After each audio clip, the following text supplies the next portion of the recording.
எதிர்கட்சி கொறடா முதல்வர் இவர் வந்து எந்த கட்சியில் இருக்காருன்னு கேளுங்க. அவரை வசந்த கார்த்திகேயன் அவர் எந்த நீங்க எங்க உட்காருறீங்க? நீங்க உங்க இடம் எது? உட்கார சொல்லுங்க. நடவடிக்கை எடுப்பேன். உங்க இடத்துல போய் உட்காருங்க. இஸ்லாமியர்கள் பிரச்சனையாக அவர் முதல்ல இடத்துக்கு போக சொல்லுங்க.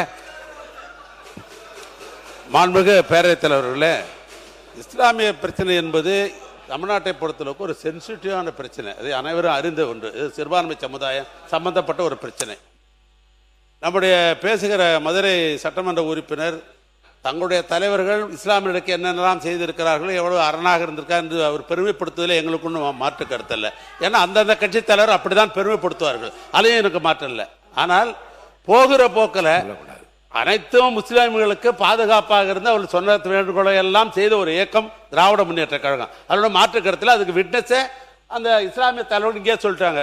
பேராசிரியர் சரி, நம்முடைய அன்சாரியும் சரி, அதே போன்று நம்முடைய இவரும் சொல்லிட்டாங்க. உட்காருங்க உட்காருங்க. அப்படி இருக்கிற உட்காருங்க, நீ உட்காருங்க. இடத்துக்கு போப்போம்.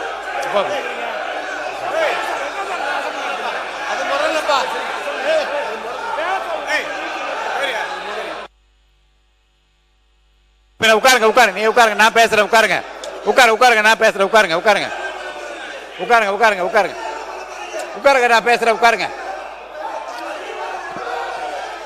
ஏனுங்க மாணவர் உட்காருங்க. நீங்க உட்காருங்க உட்காருங்க உட்காருங்க உட்காருங்க உட்காருங்க உட்காருங்க உட்காருங்க. என்ன இருங்க இருங்க இருங்க. உட்காருங்க உட்காருங்க உட்காருங்க உட்காருங்க. எல்லாம் உட்காருங்க, எல்லாம் உட்காருங்க உட்காருங்க உட்காருங்க. முதல்ல மாணவ பள்ளிக்கல்வித்துறை அமைச்சர், நீங்க இது ஒரு உங்களுக்கு எல்லாரும் உட்காருங்க. ஒரு நொடி உட்காருங்க. உட்காருங்க, அமைதியா இருக்கு. மாணவ பள்ளிக்கல்வித்துறை அமைச்சர் முடிங்க. இல்ல முத விஷயம், அந்த சப்ஜெக்ட் போறதுக்கு முன்னாடி ரொம்ப நாளாவே என்னன்னா, இது நாம ஏத்துக்கொள்ளவே கூடாது. அது கொரோனா நாளாம் யோசிக்கணும். இப்ப என்ன நடந்தது, கேமரால காட்டினாங்களா தெரியல.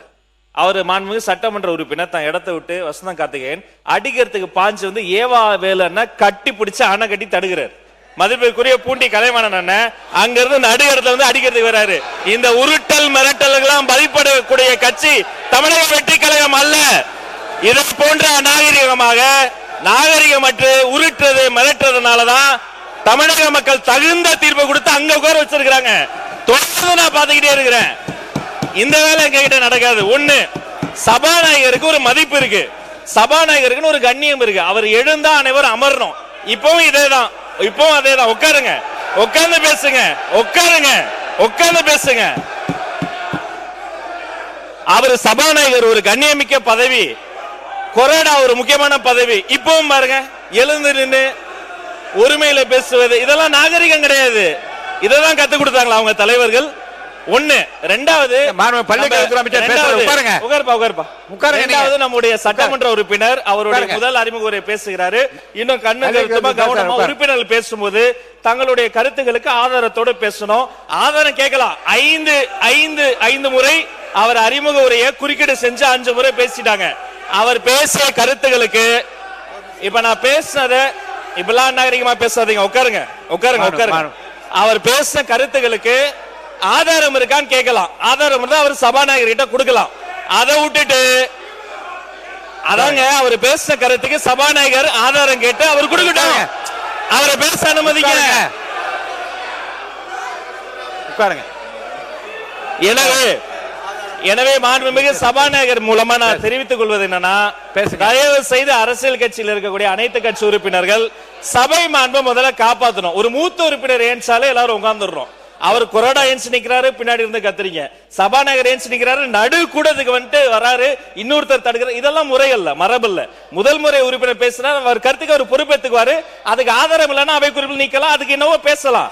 5 முறை குறுக்கீடு செஞ்சுட்டு அவர் ஆதாரம் வச்சிருக்காரா இல்லையா, அது உண்மையா இல்லையாங்கிறத அவர் பேச அனுமதிங்க.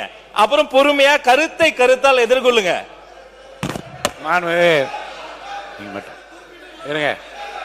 உட்காருங்க உட்காருங்க உட்காருங்க.